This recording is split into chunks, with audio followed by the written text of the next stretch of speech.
Good morning dear students. आज हम कक्षा 8 विषय हिंदी पाठ संख्या 9 पाठ का शीर्षक है ठाकुर का कुआं और इस पाठ के लेखक है मुंशी प्रेमचंद। आइए अब हम जानते हैं कि मुंशी प्रेमचंद ने इस ठाकुर के कुएं पाठ शीर्षक से हमें किस बात की ओर इशारा करते हैं और कौन सी ऐसी बात हमें बताने का प्रयास करते हैं उसे हम जानने का प्रयास करें। तो आइए इस पाठ को पढ़ने से पूर्व कुछ पाठ से रिलेटेड कुछ बातें उनको जानने का प्रयास करें। इस पाठ के अंदर कुछ शब्दार्थ हैं जो मैंने आपको बताने का प्रयास किया। इसके अलावा बहुत सारे इसमें यदि आपको डाउट हो तो पूछ सकते हैं। जैसे शत्रु है जिसका सामान्य शब्द प्रयोग दुश्मन के लिए प्रयोग किया जाता है। दृष्टि या नजर, कलेजा या दिल, विजय का जीत, भयानक का खतरनाक, एकाएक का अचानक, ये इसके कठिन शब्दार्थ हैं। इन्हीं शब्दों के आधार पर हम आगे इस पाठ के अंतर्गत बहुत सारी जानकारी जानने का प्रयास करें। तो आइए अब हम जानते हैं मुंशी प्रेमचंद द्वारा लिखित ठाकुर का कुआं पाठ का मुख्य अंश जानने का प्रयास करते हैं। ठाकुर के कुएं पाठ के शीर्षक के अंतर्गत लेखक मुंशी प्रेमचंद ने मानवीय समाज में असमानता को बताने का प्रयास किया कि मानव के मध्य किस प्रकार विभेद करता है, वो इस पाठ के माध्यम से उजागर करने का प्रयास किया है। संपूर्ण मानव जाति के मध्य हो रहे भेदभाव को इस पाठ के माध्यम से बताने का प्रयास किया है। इस पाठ के अंतर्गत लेखक ने समाज में फैली कुरीति के बारे में बताने का प्रयास किया है कि मानव के मध्य किस प्रकार मतभेद रखा गया है, उसको भी इस कहानी के माध्यम से बताने का प्रयास किया है। और विभिन्न प्रकार के उदाहरण भी इस पाठ के माध्यम से जानने का प्रयास किया कि किस प्रकार से उसने एक दूसरे के मध्य में दूरियां बनाई। उसके साथ इस पाठ के अंतर्गत चुराचित जैसी बीमारी को बताने का प्रयास किया है। बीमारी से तात्पर्य ये मानसिक बीमारी नहीं है, ये लोगों के बीच में समाज में दूरियां बढ़ाने की बीमारी है, उसको भी इस पाठ के माध्यम से बताने का प्रयास किया है। तो देखिए, सबसे मूल अंश के रूप में जो लेखक बताने का प्रयास करें वो कहते हैं मानव के बीच जो मतभेद है, ये दूरियां हैं, वो कैसे बढ़ी और कैसे उसको पास में वापस लाया जाए, उसको बताने का प्रयास किया है। और मानव के बीच में जो आपसी जो मतभेद है वो भी इस पाठ के माध्यम से बताने का प्रयास किया। फिर देखिए, इस पाठ के अंतर्गत कुछ महिलाओं के वार्तालाप के माध्यम से लेखक ने पानी का उदाहरण दिया है कि किस प्रकार पानी के प्रति लोगों की जो दृष्टि रहती है, नजर रहती है। पानी का उदाहरण दिया है किस प्रकार से कुएं को पर किस श्रेणी के लोग किस प्रकार से पानी भरते हैं और किसे पानी के लिए रोक होती है, तो उसका भी एक स्पष्ट उदाहरण दिया है। और लोगों के बीच में जो मतभेद है या विवादित जैसी समस्याएं, उसको भी इसके अंदर बताने का प्रयास किया। उसके साथ साथ इस पाठ के अंतर्गत जातीय व्यवस्था को बताने का प्रयास किया है कि भारतीय जो संस्कृति है वो जातीय व्यवस्था के आधार पर बनी हुई है। तो देखिए, किस प्रकार से लोगों की अलग अलग जातियों को कैटेगरी में बांटा है और कैटेगरी के आधार पर लोग किस प्रकार से एक दूसरे में असमानता महसूस करते हैं, वो भी इस कहानी के माध्यम से लेखक ने बताने का प्रयास किया है। तो देखिए, इसके साथ साथ महिलाओं के साथ हो रहे भेदभाव और असमानता को भी इस पाठ के माध्यम से मुंशी प्रेमचंद ने बहुत बढ़िया बताने का प्रयास किया है। आइए अब इस पाठ को हम पढ़ते हैं। पढ़ने के बाद इसके अंदर जो मूलभूत बातें उनको जानने का प्रयास करते हैं और उससे हम नई सीख लेने का प्रयास करते हैं। लेखक मुंशी प्रेमचंद ने इस पाठ के अंतर्गत छुआछूत भारतीय समाज में फैली एक कुरीति के बारे में बताने का प्रयास किया है। वे कहते हैं कि संसार में सभी लोग सामाजिक हैं या समाज में रहते हैं, सामाजिक प्राणी हैं, लेकिन वो कहते हैं कि हमें किसी को भी छोटा या बड़ा नहीं समझना चाहिए, यानी आपस में कभी भेदभाव नहीं करना चाहिए। मानवीय दृष्टिकोण से, पद की दृष्टि से, मानवीय दृष्टिकोण से बड़े या छोटे का भेदभाव नहीं करना चाहिए। उसी बात को लेकर इस पाठ के माध्यम से भारतीय समाज में फैली हुई कुरीति का एक उदाहरण के द्वारा हमें अवगत कराने का प्रयास किया, जैसा कि हमारा पाठ का शीर्षक है ठाकुर का कुआं। तो आइए कुछ व्यक्तिगत लोगों के माध्यम से लेखक मुंशी प्रेमचंद ने इस पाठ के कुछ अंश के माध्यम से हमें समाज में फैली कुरीतियों के बारे में बताने का प्रयास करते हैं। लेखक कहते हैं कि जोकू ने लोटा मुंह से लगाया तो पानी में तेज बदबू आई। वह गंगी से बोली, यह कैसा पानी है, मारे बांस के पिया ही नहीं जाता, गला सूखा जा रहा है और तू सड़ा हुआ पानी पिलाई देती है। गंगी प्रतिदिन शाम को पानी भर लिया करती थी। कुआं बहुत दूर था, बार बार जाना मुश्किल था। कल वह पानी लाई और उसमें बू बिल्कुल न थी, और आज पानी में बदबू कैसी। जरूर कोई जानवर कुएं में गिरकर मर गया होगा, मगर तुम्हारा पानी आवे कहाँ से। तो देखिए, जोकू को पानी पिलाने के लिए जब गंगी पानी ले आई तो पानी के अंदर जो बदबू आने के उपरांत जब इस प्रकार से प्रश्न किए गए कि पानी कहाँ से लाया गया, उसी बात को लेकर आगे कहते हैं। वह कहती है कि ठाकुर के कुएं पर कौन चढ़ने देगा, दूर से लोग डांट भगाएंगे। साहू का कुआं गांव के उस सिरे पर है। साहू माने तात्पर्य व्यापारी से कहा गया, परंतु वहां भी कौन पानी भरने देगा। चौथा कुआं गांव में ही है नहीं। जोकू कई दिन से बीमार है, कुछ देर तक तो प्यास रोके चुप पड़ा रहा, फिर बोला, अब तुम्हारे प्यास से रहा नहीं जाता, ला थोड़ा पानी नाक बंद करके पी लूंगा। गंगी ने पानी न दिया। खराब पानी पीने से बीमारी बढ़ जाएगी, इतना जानती थी। बोली, ये पानी कैसे पियोगे, न जाने कौन जानवर मरा है, और कुएं से मैं तुम्हारा आपके लिए दूसरा पानी ला देता हूँ। जोकू ने आश्चर्य से उसकी ओर देखा, दूसरा पानी कहाँ से लाएगी।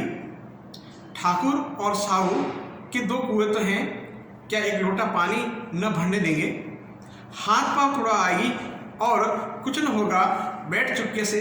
ब्राह्मण देवता श्राप देंगे, ठाकुर लाठी मारेंगे, साहू जी के 5 लेंगे। गरीबों का दर्द कौन समझता है, हम तो मर भी जाते हैं तो कोई दोपहर तक जागने नहीं आता। कंधा देना तो बड़ी बात है, ऐसा लोग कुएं से पानी भरने देंगे। तो देखिए, यहाँ लेखक ने मानवता को बताने का प्रयास किया कि मानव किस प्रकार से मानव के प्रति जो मतभेद रखता है या छुआछूत की भावना रखता है, उसको जो बताने का प्रयास किया। तो उसी को लेकर देखिए, गंगी अपने भाई जोकू के लिए पानी लाने में असमर्थ है और उसी का वार्तालाप या बताने का प्रयास किया है। वे कहते हैं कि इन शब्दों में कड़वा सत्य है। गंगी क्या जवाब देती, किंतु उसने वह बदबूदार पानी पीने को न दिया। रात के 9 बजे थे, थके मादे मजदूर छू चुके थे। मैदानी बहादुरी का न तो अब जमाना रहा और न मौका। कानून बहादुरी की तो बातें हो रही थी। कितनी होशियारी से ठाकुर ने थानेदार को एक खास मुकदमे में रिश्वत दे दी और साफ निकल गए। तो देखिए, यहाँ पर सरकार की शासन व्यवस्था के अंतर्गत किस प्रकार से भ्रष्टाचार लिप्त है, उसका भी उदाहरण यह लेखक ने बताने का प्रयास किया है। कितनी अक्लमंदी से एक मार्के के मुकदमे की नकल ले गए। नाजिर और मुहसिन सभी कहते हैं कि नकल नहीं मिल सकती, कोई 50 मांगता और कोई 100 मांगता। तो देखिए, यहाँ पर रिश्वत के उदाहरण है। यहाँ भी पैसे कौड़ी नकल उड़ा देती है, काम करने का ढंग चाहिए। इसी समय गंगी कुएं से पानी लेने के लिए पहुंची। कुपी की धुंधली, मैंने शाम के अंधेरे को कहा गया है, धुंधली रोशनी कुएं पर आ रही थी। गंगी जगत माने कुआं का किनारा जिसे कहेंगे, जगत की आड़ में बैठी मौके का इंतजार करने लगी। इस कुएं का पानी सारा गांव पीता है, किसी के लिए रोक नहीं है। सिर्फ वे बदन से नहीं बच सकते जिनको मना किया हुआ। गंगी का दिल पाबंदियों और मजबूरियों पर चोट करने लगा। हम क्यों कि नीच हैं और ये लोग क्यों ऊंच हैं। या तो कितने लोग हैं, एक से एक छठे हैं। चोरी के ये करें, चाल फरेब ये करें, झूठे मुकदमे ये करें। अभी इस ठाकुर ने तो उस दिन बेचारे गडरिए की एक भेड़ भी चुरा ली थी और बाद में मार कर खा लिया था। इन्हीं पंडित जी के घर में तो 12 माह जुआ होता है और यही साहू जी तो घी में तेल मिलाकर बेचा करते हैं। काम करा लेते हैं, मजदूरी देते नानी मरती है, किस बात में है हमसे ऊंचे, परंतु घमंड यह कि हम ऊंचे, यानी बुरे काम ये करें तो भी हमसे ऊंचे के प्रॉब्लम जमाते। तो देखिए इस प्रकार से यहाँ पर इस गंगी महिला के मन के अंदर विचारों का मतभेद आया कि जो लोग बुरा कार्य करते हैं लेकिन अपने कार्यों के आधार पर उनकी उच्चता नहीं माना गया है। फिर कहते हैं कुएं पर किसी के आने की आहट हुई, गंगी की छाती धक धक करने लगी, कहीं देख ले तो गजब हो जाएगा। एक लात भी तो नीचे न पड़े। उसने घड़ा और रस्सी उठा ली और झुककर चलती हुई एक वृक्ष के अंधेरे साए में जा खड़ी हुई। कब इन लोगों को दया आती है और किसी पर, बेचारे महंगू को इतना मारा कि महीनों लूट उतारा। इसीलिए तो उसने बेगाना की थी, उस पर ये लोग ऊंचे बनते। कुएं पर 2 स्त्रियां पानी भरने आई थी। इनमें से बातें हो रही थी कि खाना खाने चले और हुक्म हुआ कि ताज़ा पानी भर लाओ।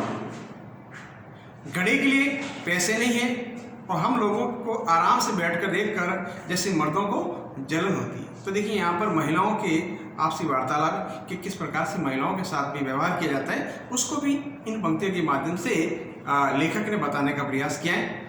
हाँ, यह तो न हुआ कि कलसिया उठाकर, कलसिया माने मटकियों का गया, उठाकर भागते, बस हुक्म चला दिया कि ताज़ा पानी लाओ। जैसे हम लौंडिया ही तो हैं, लौंडिया नहीं तो क्या हो तुम, रोटी कपड़ा नहीं पाती, 10-5 रुपये चिन्ह झपट कर ले ही लेते हैं। तो देखिए महिलाओं के पर पुरुषों के द्वारा किए गए अत्याचार को भी बताने का प्रयास किया कि महिलाएं दिन भर कार्य करती रहती हैं लेकिन उन्हें कुछ मिलता नहीं। तो उसका भी स्पष्ट उदाहरण यहाँ पर लेखक ने बताने का प्रयास किया है।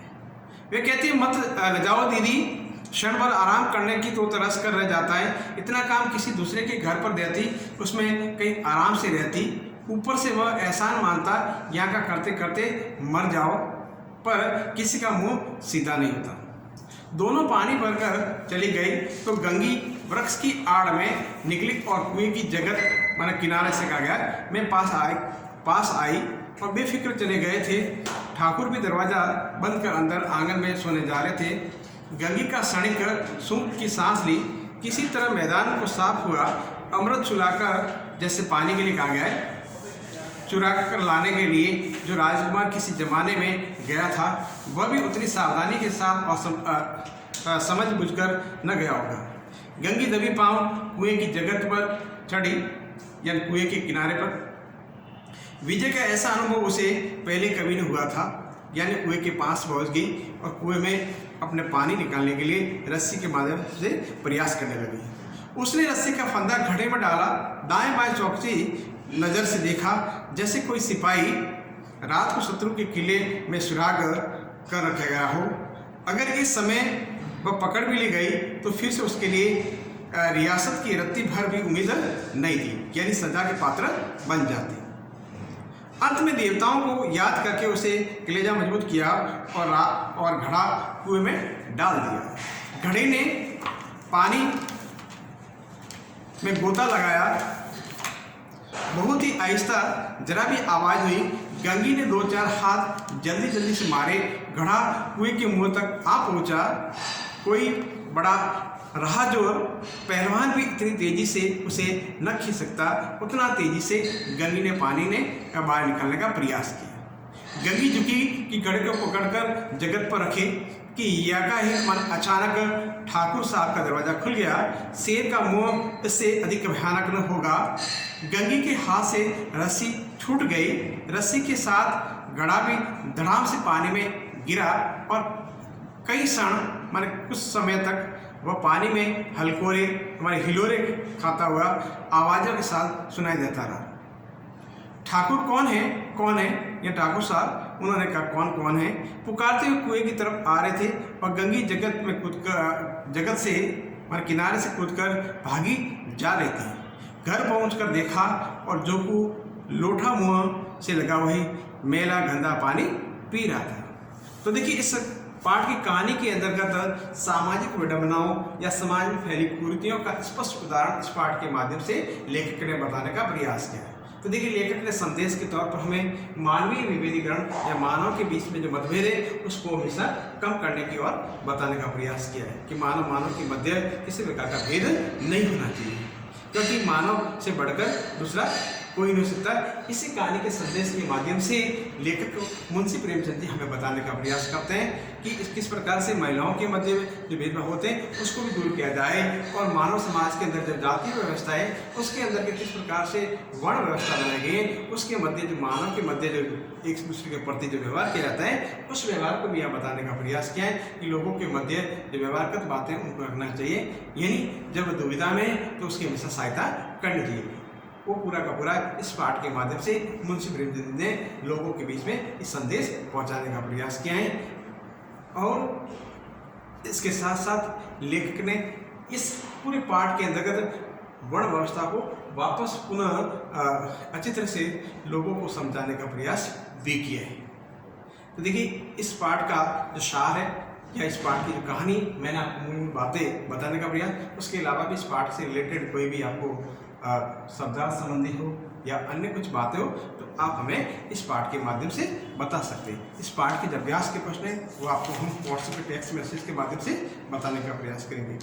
इसमें भी 2 तरह के लिखित और मौखिक 2 प्रकार के प्रश्न हैं, उसके साथ 2 भी प्रश्न होंगे, मैं आपको व्हाट्सएप के माध्यम से या टेक्स्ट मैसेज के माध्यम से आपको आंसर बता दिए जाएंगे। ओके, धन्यवाद।